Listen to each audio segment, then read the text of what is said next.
करती हूँ और नदियाँ का पानी रगड़ती हूँ।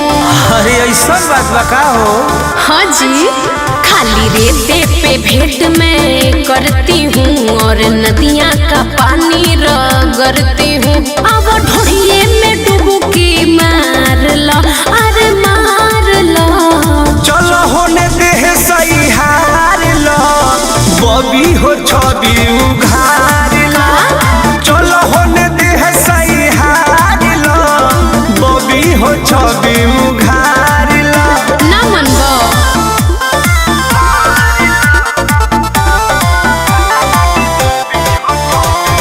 Music by Arya Sharma। हम तो यार बानी करे खातिर प्यार बानी, अपन एनर्जी दिखावा। एनर्जी देखबू जी हाँ, तो ठीक है बाबा। कली कच्चा नार बाड़ू, कोमल विचार बाड़ू, पहिले तो मुंड बनाओ। पढ़ी नहिया तो देहिया सवार लो, सवार लो। चलो होने देह सही हार लो, बबी हो छवि उघार लो। अच्छा? चलो होने देह सही हार लो, बबी हो छवि उघार लो।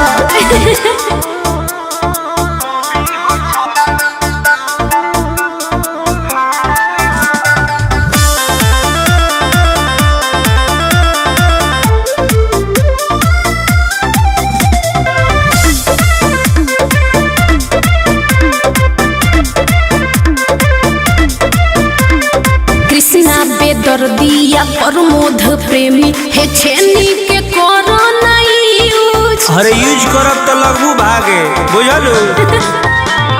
कर धनु चॉइस ना बावे कॉइस, आज वाला रख ली हड्यूज।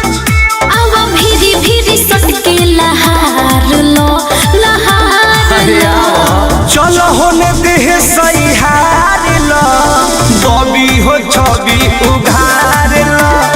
चलो होने देह सही हार लो, बबी हो छवि उघार लो। खाली रेते पे भेंट मैं करती हूँ और नदियाँ का पानी रगड़ती हूँ। अब ढोड़िए में डुबकी मार लो, अरे मार लो। चलो होने देह सही हार लो, बबी हो छवि उघार लो। चलो होने देह सही हार लो, बबी हो छवि उघार लो। अरे उघार लो।